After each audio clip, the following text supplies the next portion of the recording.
Hey, this is Eric with Eric's Barbecue and More, and today we're going to answer those questions from the comment section. And predominantly, the number one question was, what does all this cost?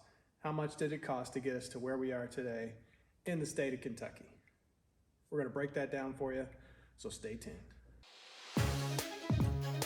All right, we'll do the grand tour of the interior of the shop. This is the main entrance into the wood shop, and this is the wood shop. So this is a 18 wide by 40 foot space. It is going to be conditioned space. I just got done installing these mini split. Still have to do some hookup on it, but this space still has a lot of organization to do, which I plan to do this winter. I haven't gotten a chance to really use the space yet to know exactly where everything's going to go, but preliminary layout for now. And of course, I'll be upgrading tools. I've got to organize a lot. This is the largest wood shop I've ever owned. My next big step is going to be, of course, organizing tools and then hooking up my dust collection. But it's a start, and that's it. This is my wood shop.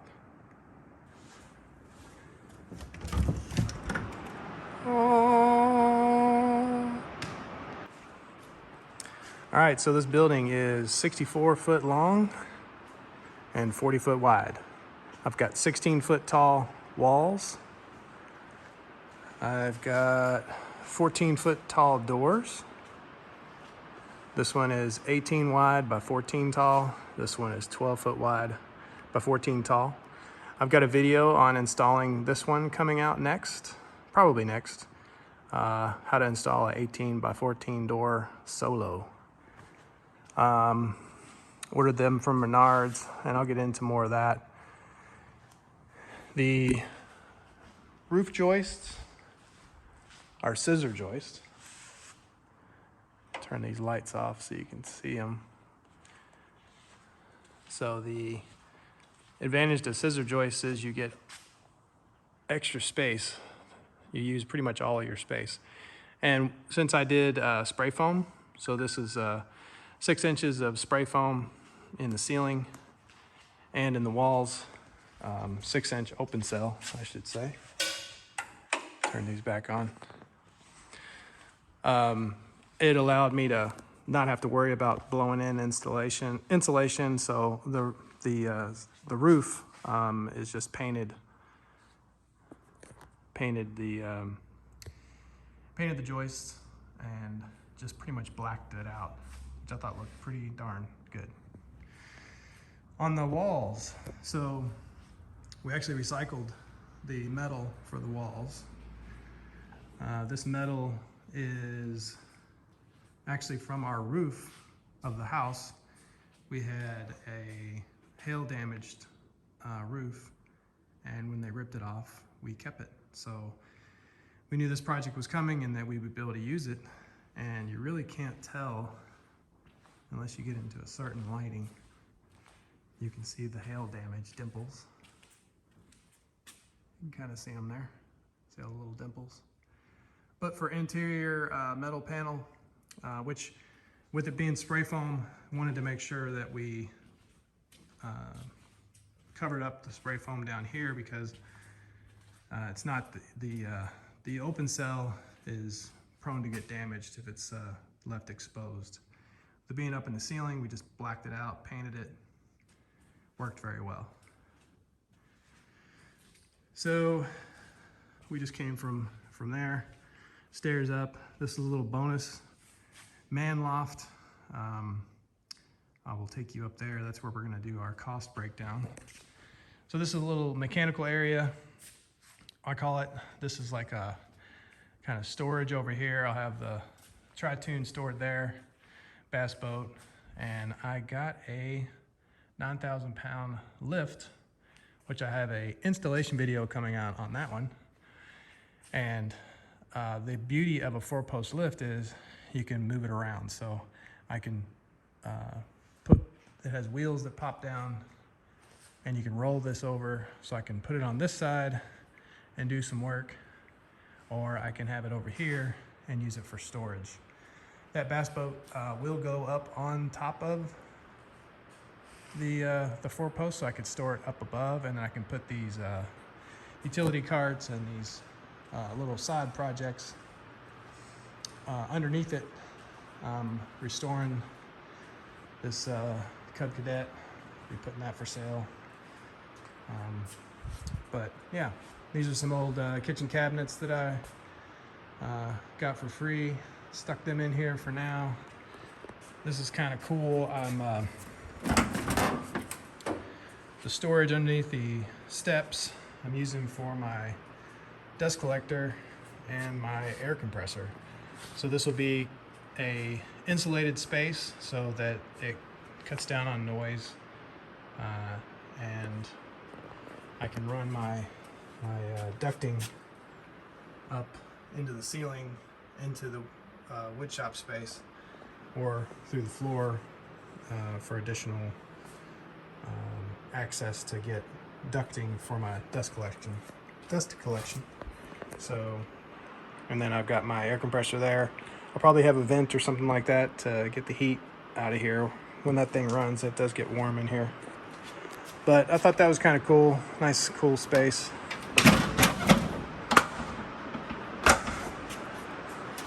And the rain's coming, so we'll pause it. All right, so we'll head upstairs, show you the man cave. Future man cave.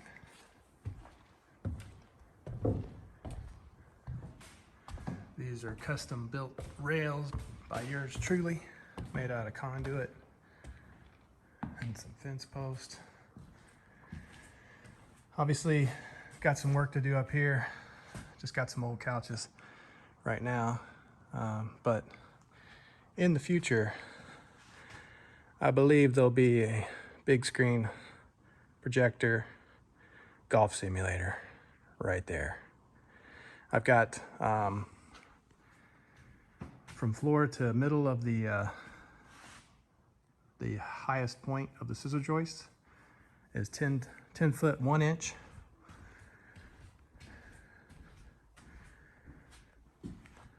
So you can see these scissor joists.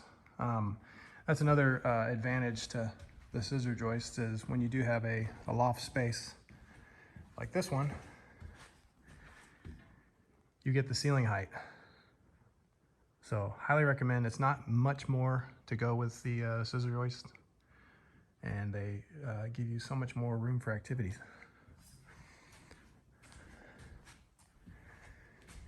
So I think this is so it's what, 18 feet to there, and then I've got another 3 feet, I believe, to there. The joist that I ordered, I just ordered some longer ones for this area, and it's just cantilevers out to catch the stair landing, and I just took the landing straight over to the wall instead of just doing a little landing and moving this stair to the wall. I wanted to have that nice space underneath there for workbench and so forth, but this is it. So let's get down into the cost breakdown. All right, I've set some mood lighting. I turned off a couple bays back here, so hopefully the lighting's good, hopefully the audio's good. We are in a rainstorm today, so occasionally it gets a little loud, so I'm gonna try to only record during less rain. The little bit you hear right now is a very faint amount of rain. One thing good about the insulation in here is it does cut down on the noise. So cost breakdown, we're going to start from the bottom and work our way up to the top. So grade work. This, as you saw in the previous video, was kind of a hillside, and we had to basically dig into the hillside and try to level out a spot. I've had the fortune of having a friend who is allowing me to use his equipment, not only does he let me use his equipment, but he's taught me how to use his equipment. And so thankfully for him, no cost at all for me for grade work. So your situation is going to be different possibly. You'll have equipment rentals if you're going to do it yourself, or the cost of hiring someone to do that work. So gravel. Gravel for my base, gravel for the building, gravel for the driveway and drainage and so forth. $650 plus $25.03 plus $650 for driveway gravel. I'll be doing a breakdown on the screen of the totals of everything. So concrete walls. So as you remember in the previous video, I put a concrete wall on 3 sides of the building and then a footer where the doors go. And the reason we did that was to ensure that this building isn't going to move. We have a nice solid foundation. Your situation may be different. If you have a nice flat site, you don't have potential soil issues, you could probably put piers in and put your building posts on those piers and be done with it. So your concrete may be a lot cheaper than this, so keep that in mind. So for the concrete walls, it was $15,950. Pretty steep, but I know my building is on a solid foundation. That's another thing. I got a lot of comments about rebar and walls and rebar and the floor not being pulled up. I can assure you, I was there. They were pulling the rebar up. The rebar is as centered as possible in that concrete. It's kind of hard to see sometimes on a time-lapse video, the work that they're doing. So concrete 6-inch building floor. So the building floor itself, 40 by 60 pad, poured inside those walls that we put into the ground. 6-inch thick on gravel was $13,155. So the reason I did a 6-inch is because I've got this 4-post lift. I also was potentially going to do a 2-post lift, and I wanted to be able to really pretty much install it anywhere in the building and not have any issues or have to cut out and pour footers in. So that's why I went with 6-inch. Plus I never know what I'm going to get into. I can pull any piece of equipment in here and not have any issues at all. So on the building itself, so now we've got the foundation in, we've got the slab in, now we've got the building, the shell of the building. So for materials, for the man door, for the scissor joists, for house wrap on the outside, including the ceiling or the roof, for the metal on the outside trim, everything, pretty much everything that you saw in the last video. The material itself was $25,919 and the labor was $10,240.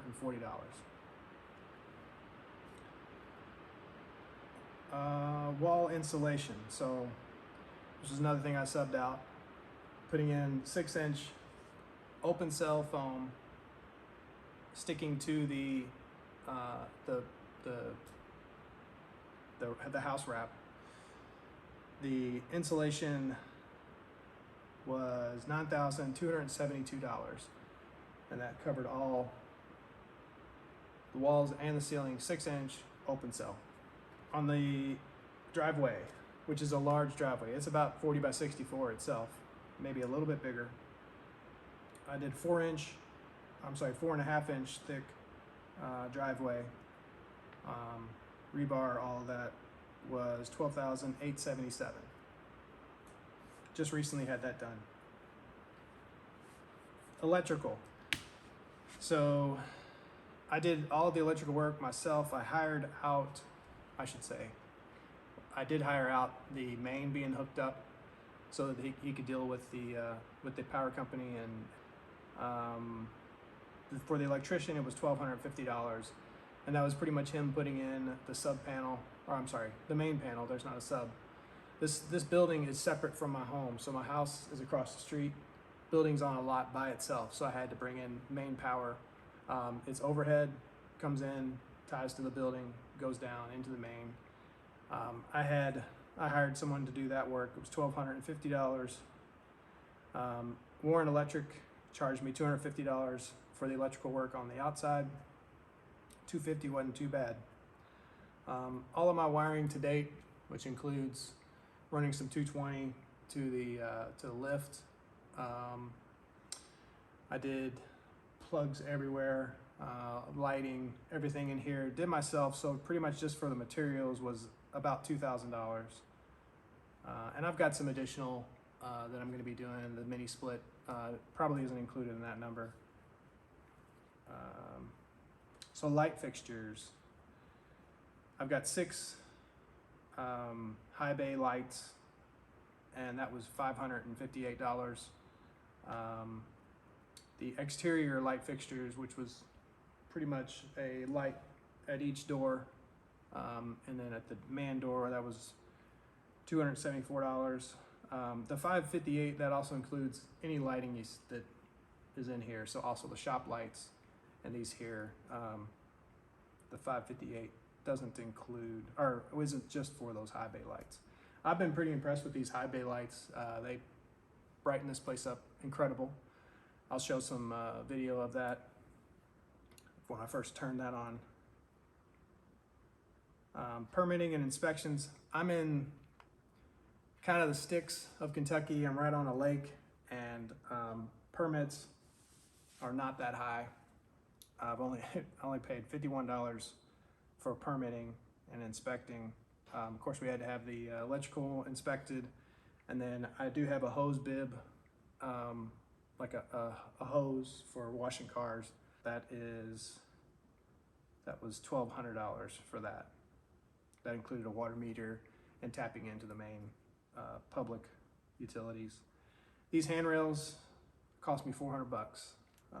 Mainly the material, conduit, and I got these posts from a buddy of mine, so really inexpensive for the railing.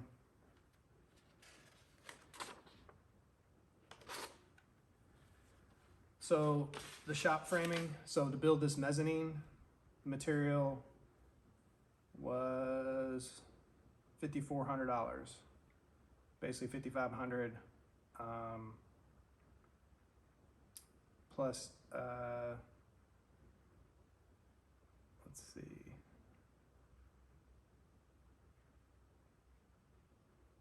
and I've got about $800 in miscellaneous other things, like the double doors and things like that.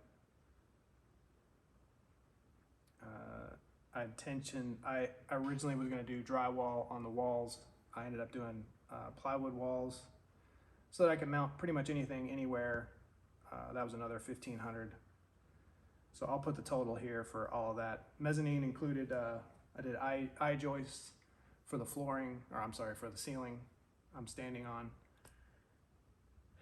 And I have a LVL header going across the back there. That's all included in that price. All that lumber came from Menards. I've been working with Menards on this project, and they've been fantastic. Haven't had any problems. So getting into some other stuff, miscellaneous stuff like gutters and downspouts. I did hire those out. I've got a seamless gutter on the two ends, and that seamless gutter with downspouts, and I went with the larger downspouts for that 6-inch, was $1,450. My garage doors, so I've got my 12 by 14 and my 18 by 14 with openers included, and these are insulated doors, so eventually this whole space will be conditioned. And so I wanted to go with a nice R value on those. I think they're an R21. And those were $11,112. And like I say, that includes the openers, which I think the openers alone were $500. So pretty expensive doors, but I think it'll be worth it in the long run. So I think what I'll do is I'll give you the total cost of the building shell and basically where that video got me, the last video, which would be the shell. I'll include the doors, the garage doors, because I think that's important in the cost. I won't include the mezzanine in the total, and that way you kind of have an idea of the cost of just a 40x64 with scissor joists and metal on the outside. Like I say, this metal on the inside that you see was all free. That was tear off from my hail damaged house, which we have a ranch style home. So all this metal was from that roof. I was kind of surprised that that I had that much metal to be able to do that. I don't think if I didn't have these big garage doors, I would have enough, but I had just enough to do exactly what you see here. So I hope that answers anyone's questions. I hope that we covered all the costs that you're looking for. Like I say, we'll put the grand total here of the 40x64 building shell with the 6-inch slab, the walls, and I don't know, maybe I'll include the driveway. But anyway, you can do the math to take out whatever items you won't need or don't have. Like I say, I'm in basically central Kentucky, and costs will vary depending on where you are in the United States. And so this is pretty much as accurate of a cost breakdown as I can get. We have a spreadsheet that we continue to update on the computer to make sure that we had the costs correct. I want to take a moment to thank all of you for liking and subscribing to my video. The last video that I did, it blew up. I've never had a video, I mean, for me, I would say it went viral. It's at 63,000 at the time of me recording this, which is about a month from when I released it. So 63,000 views in a month is incredible for me. It has reinvigorated my channel and gotten me motivated to do more content. Of course, this is a barbecue and more channel, barbecue first. So I do need to get some barbecue videos released.